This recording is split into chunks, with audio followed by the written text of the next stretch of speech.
Buenas, en este vídeo vamos a presentar un trabajo de investigación que se titula Historia de los Incas, reescribiendo el relato oficial. En este trabajo de investigación presentaremos una serie de hipótesis que desafían la historia oficial de los Incas. Aunque estas ideas puedan parecer provocadoras, consideramos que son hipótesis válidas, respaldadas por fuentes, lógica histórica y una lectura crítica del pasado andino. Sostenemos que la historia de los incas es una narrativa construida, primero por los propios incas, quienes elaboraron una genealogía y una cosmovisión que justificaba su dominio. Esta versión fue aceptada y reproducida por los cronistas coloniales y por los conquistadores, quienes encontraron en ella una utilidad política. Posteriormente, esta historia fue modificada por razones ideológicas y psicológicas, una necesidad de construir una identidad nacional digna a partir del trauma de la conquista. Esta reinterpretación comenzó con cronistas indígenas como Huamán Poma Ayala y se profundizó durante el siglo XX con la corriente indigenista promovida desde los círculos de intelectuales limeños hasta convertirse en ideología de Estado bajo la dictadura de Juan Velasco Alvarado. Desde entonces y hasta hoy, los incas han sido elevados a la categoría de símbolo sagrado del nacionalismo indigenista. Una figura fetichizada convertida en un mito incuestionable.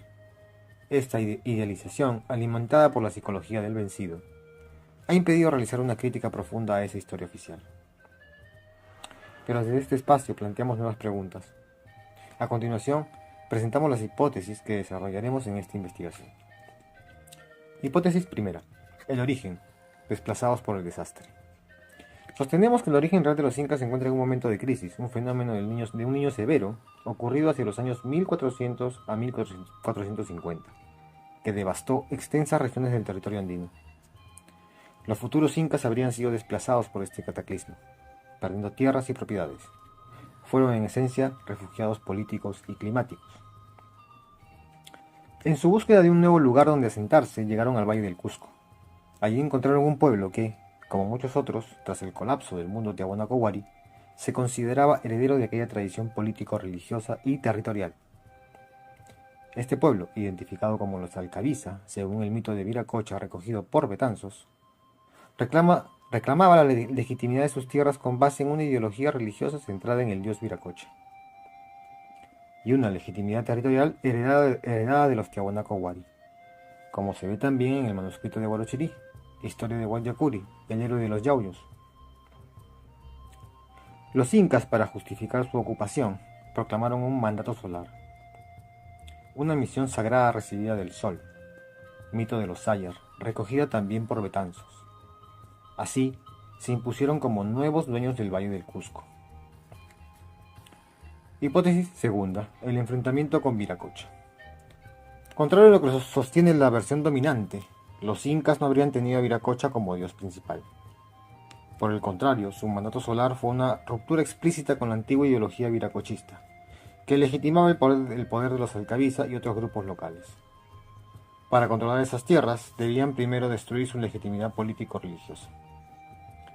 El culto solar, centrado en los incas como hijos del sol, fue una herramienta de usurpación política y simbólica.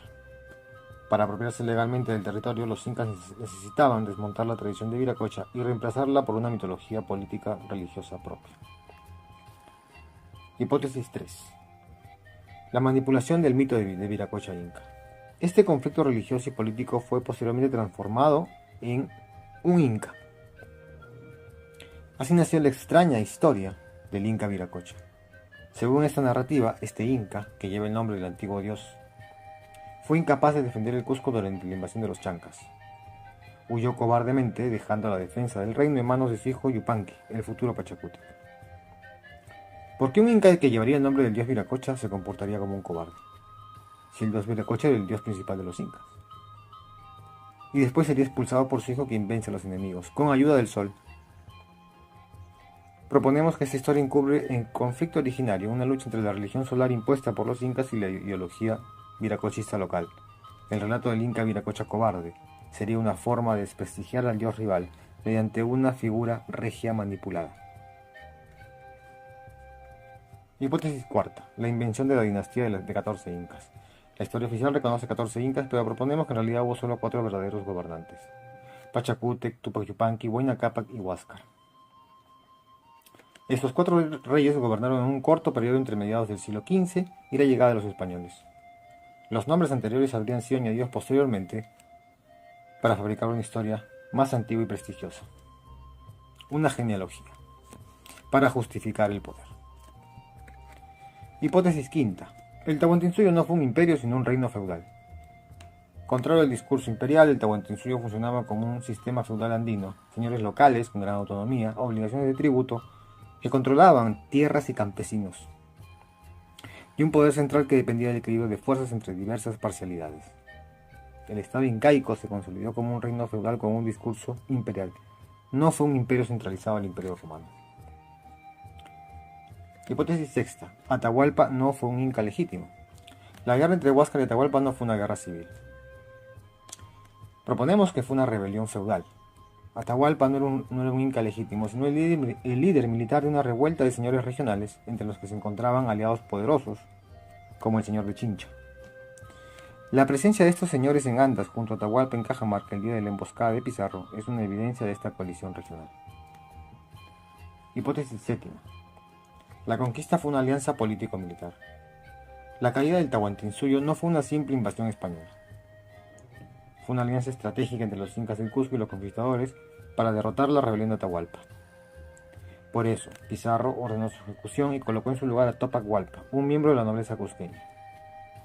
Aunque Túpac Hualpa murió pronto, la alianza continuó. Los españoles entendieron que solo podrían controlar el territorio si se apoyaban en los incas del Cusco, no en los señores feudales rebeldes. Lo mismo pensaba la élite inca hasta que se rebelaron. Esta es nuestra propuesta, es la propuesta de una serie de hipótesis en las que tratamos de alguna manera de criticar y abrir esa historia ya asimilada, concreta y aceptada por todo el mundo, que nos parece que tiene demasiadas lagunas y que no ha sido en realidad muy bien revisada. Eso no significa que estemos negando la historia de los incas ni de su importancia. Muchas gracias.